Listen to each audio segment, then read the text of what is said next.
Shalom, shalom, shalom, et bienvenue sur la chaîne JKM Officiel TV. Aujourd'hui, lundi 22 juin 2026, nous voulons pousser et aller encore de l'avant. Nous sommes un ministère de prière, d'intercession, un ministère des hôtels. Là, nous sommes en pleine série des enseignements sur la prière de midi, sur le mystère de midi. Comme nous l'avons dit à l'introduction, 12 heures n'est pas une heure pour se relaxer. Oui, c'est aussi un moment qu'on peut profiter pour marquer une petite pause dans la journée. Oui, et un moment où on peut encore s'alimenter. Oui, mais spirituellement, cette heure-là est une heure, l'une des heures les plus déterminantes sur le plan surnaturel. Nous n'allons pas revenir pour montrer combien de choses qui se sont déjà faites et dans les Écritures à 12 heures juste. C'est énorme et c'est trop grand. C'est à cette heure-là que le ciel dispose de nouvelles opportunités, de nouvelles ouvertures, de nouvelles faveurs, de nouvelles dimensions, de nouveaux paliers de gloire. Si vous êtes déjà dans l'élévation, à 12 heures, Dieu nous ouvre des fenêtres pour monter encore plus haut. Si vous êtes déjà dans les succès, sachez que c'est à 12 heures que Dieu dispose sa grâce pour vous mener encore plus haut dans les succès. Dieu n'a jamais prévu le déclin de notre gloire et de notre succès. Dieu n'a jamais prévu ça.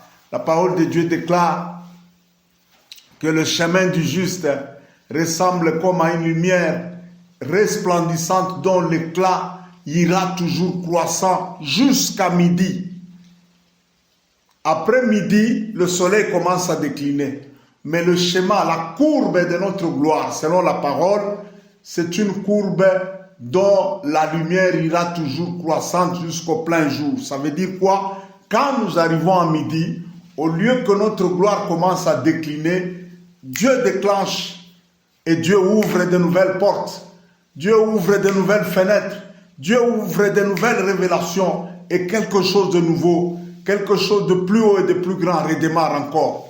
Et c'est ce qui s'est fait avec l'apôtre Pierre. Et Pierre était déjà un apôtre confirmé, un apôtre reconnu, accrédité dans le monde juif. Depuis la Pentecôte, le premier jour où il a prêché, il y a eu 3000 âmes. Il y a beaucoup de choses, beaucoup de miracles. Et même l'ombre de Paul, de Pierre, était en train de guérir les gens. Pendant que Pierre pensait qu'il est arrivé au top, c'est fini. C'est arrivé, j'ai atteint le sommet. Un jour, il est monté sur le toit de la maison pour prier à 12 heures. Le Seigneur a ouvert une nouvelle vision pour l'apôtre Pierre. Il a vu une vision dans laquelle Dieu lui a montré toutes sortes d'animaux, tout ça que les Juifs ne mangent jamais, qu'ils appellent ça impur et tout ça. Et dans la vision, Dieu lui dit, Pierre, allez, lève-toi, tue et mange. Tu as faim, c'est déjà midi. Pierre dit, j'ai jamais mangé des aliments impurs, comme ça Dieu lui dit, n'appelle plus jamais impur. Ce que moi j'ai appelé pur, c'était l'ouverture, la vision qui donnait l'ouverture de l'évangile pour les non-juifs, pour les païens, les gentils, comme les juifs nous appellent là. Pierre s'est retrouvé à partir de cette vision. Le même jour, il s'est retrouvé chez Corneille, un Romain. Il a prêché en pleine prédication. Le Saint-Esprit est descendu sur des non-juifs. C'était une nouvelle fenêtre de gloire qui venait de s'ouvrir. Souvenez-vous aussi que Jésus, après avoir prêché aux Juifs à 12 heures au puits de Sichar, il a ouvert la porte aux Samaritains et une nouvelle fenêtre de gloire s'est ouverte. Combien de choses qui se sont passées à 12 heures? Pas seulement sur le plan évangélique, même sur le plan des affaires, même sur le plan des rencontres intimes, des rencontres de mariage. Eliezer a rencontré la femme d'Isaac à 12 heures au puits de Charan, là où habitait la famille d'Abraham. Donc il y a beaucoup de choses qui se passent à 12 heures. Et voilà pourquoi je voulais souligner un fait dans dans la séance d'aujourd'hui, je voulais souligner un grand fait, c'est que midi, c'est l'heure à laquelle les forces du mal, les puissances des ténèbres, les limitations de toutes sortes sont jugées devant Dieu et elles peuvent être brisées, écrasées à midi et de nouvelles portes et de nouvelles opportunités peuvent s'ouvrir à nous si nous savons exploiter le mystère de midi, si nous savons comment prier, invoquer Dieu à midi, de choses extraordinaires vont se passer. Écoutez, ce que je suis en train de vous dire ici, c'est moi-même, dans le monde des affaires, j'ai vécu des expériences comme ça. Et je me souviens une fois, j'étais devant un blocage là, il y a un contrat que je poursuivais quelque part dans le cadre de mon établissement commercial et il y avait un blocage, il y avait une résistance là, et il y avait un certain domaine des papiers, tout ça qui ont connu des complications et tout ça, et j'étais découragé, désespéré, mais à 12 heures, pendant que j'étais là abattu, ma fille cadette est venue et elle m'a dit, papa, c'est 12 heures, parce que tout le monde, nous prions chez nous à 12 heures, à 15 heures, 18 heures, 20 heures, chaque jour comme ça, et 0 heure encore on prie. Et elle est venue, elle a dit, papa, c'est l'heure de la prière. Et je ne pouvais pas lui dire non, je ne vais pas prier, je suis découragé, tout ça. Je risque de donner un mauvais exemple à l'enfant au moment où j'ai déjà planté quelque chose de très noble dans les enfants. Alors je suis parti, je suis entré dans la salle de prière là, abattu, et j'ai dirigé la prière. Je leur ai dit, adorons Dieu, et à midi, Dieu est celui qui est, qui était, qui vient, le Dieu qui règne sur le présent, le passé, le futur. Et au moment où on commençait à adorer, à déclarer des choses comme ça, paf, j'ai reçu une vision, et j'ai vu une vision, et j'étais dans une grande salle là. Oui, les paroles continuaient à sortir dans la bouche, mais mon esprit était parti. Nous étions tous à genoux dans la salle là, et dans des fractions de secondes, j'ai vu, on m'a montré, je crois que c'est la prise, là où on enfonce la fiche pour alimenter quelque chose avec le courant.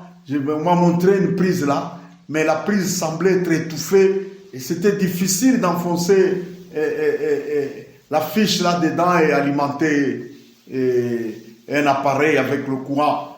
Pendant que je me disais que c'est impossible, c'est bloqué, j'ai entendu une voix, quelqu'un qui était à mes côtés dans la vision, il dit non, il n'y a pas blocage, c'est juste un mécanisme de sécurité qui est là, qui fait que c'est pas facile d'enfoncer, c'est un mécanisme de sécurité.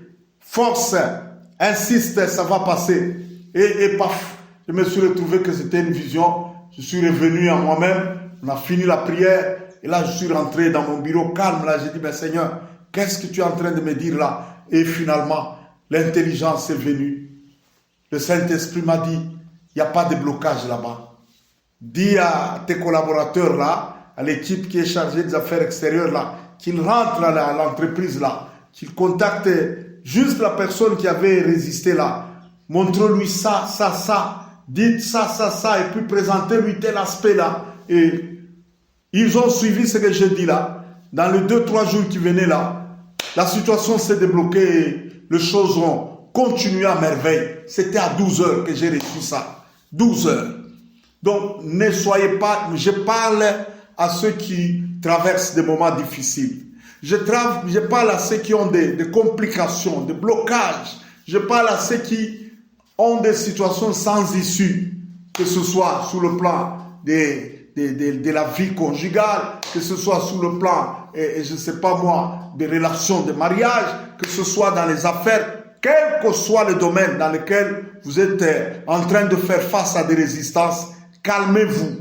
Calmez-vous s'il vous plaît, tranquillisez-vous, comprenez que 12 heures, c'est l'heure de faveur pour le peuple de Dieu, mais c'est aussi l'heure de jugement pour les forces des ténèbres. Souvenez-vous que c'est à 12 heures que le Seigneur Jésus, cloué à la croix, on dit qu'il y a eu de très fortes ténèbres qui se sont emparées et le soleil a disparu à 12 heures. Un grand combat contre les forces des ténèbres a commencé de 12 heures à 15 heures. Et après 15 heures, c'était la victoire et c'était fini. Les forces du mal ont perdu Et depuis ce jour-là, il y a un écrit dans la Bible, il a dépouillé les autorités, les dominations. Il les a livrées publiquement en spectacle, en triomphant d'elles par la croix. C'est le triomphe du Christ sur le monde des ténèbres a été fait à Golgotha à 12 heures.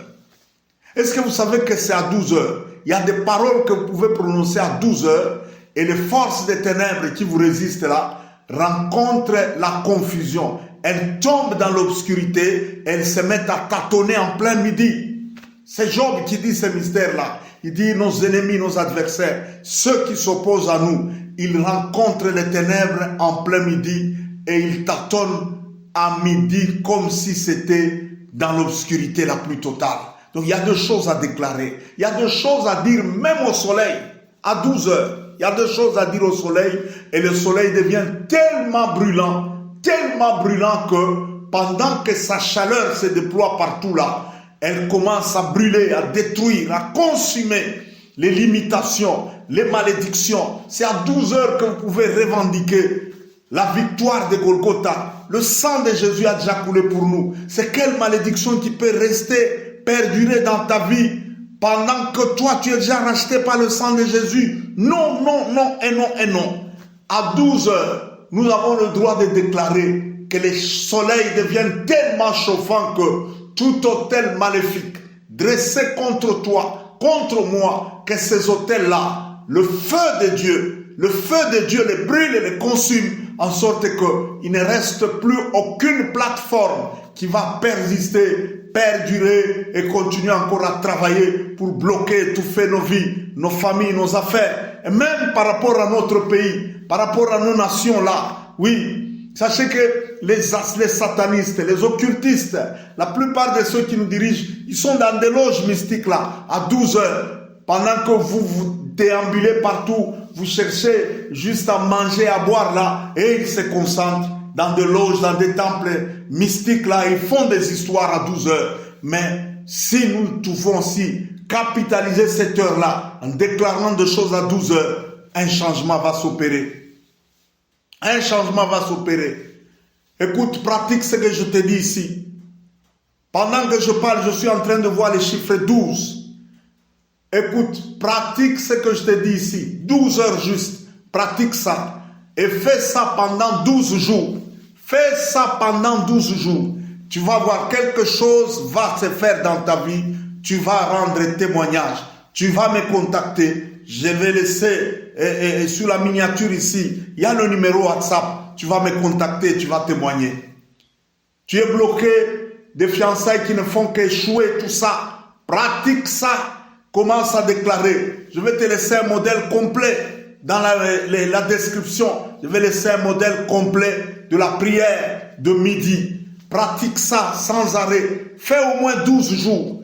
Priant chaque jour à 12 heures. Et si tu as la possibilité, fais aussi une offrande, scelle déjà ta victoire avec une offrande dans laquelle il y a le chiffre 12. Tu verras deux choses arriver. Je te parle de mes propres expériences. Moi, j'aime pas parler des histoires en l'air, des histoires comme ça, théoriques, parce que je les ai lues quelque part. Non, non, moi j'aime parler avec les expériences, j'aime parler avec le vécu, j'aime parler avec ce que moi-même j'ai palpé. Et vous savez, il y a une différence entre celui qui vous parle juste par connaissance, et oui, c'est aussi bien, la Bible dit, et tel verset dit ceci, c'est aussi bien, c'est la vérité, oui, mais quand quelqu'un vous parle par expérience comme un témoin, lorsqu'un témoin parle, il y a la vie dans ce qu'un témoin dit. Et quand un témoin parle, même les forces des ténèbres tremblent, ils savent que celui-ci, quand il témoigne là, du fait que ce qu'il dit c'est la vérité, il rend témoignage de ce que Dieu a fait dans sa vie.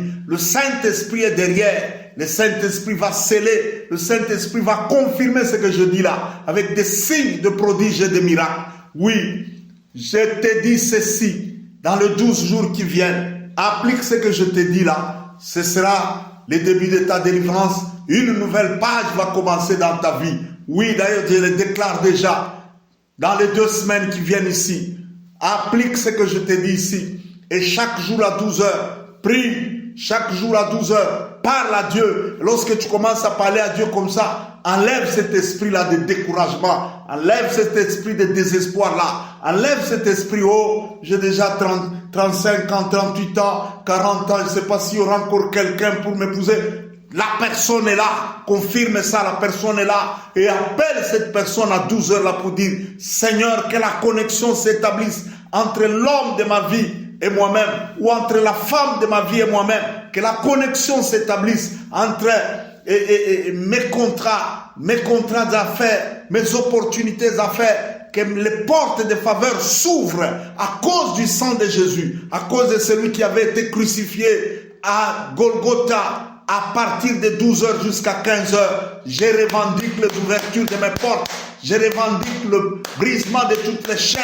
Je revendique la destruction et la pulvérisation, le foudroiement de tous les hôtels maléfiques qui travaillaient contre ma vie. Je proclame maintenant une ère nouvelle de victoire, de délivrance et de déblocage dans ma vie. Voilà ce que je voulais vous dire. Je bénis cette semaine qui commence. Que cette semaine soit déjà le début de votre délivrance, le début de votre victoire. Que cette semaine soit le début de la délivrance de la Côte d'Ivoire, de la RD Congo. Que cette semaine soit le début d'un vent nouveau qui va souffler dans nos vies, dans tout ce qui nous appartient. Soyons tous bénis dans le nom de Jésus-Christ. Amen, amen, amen.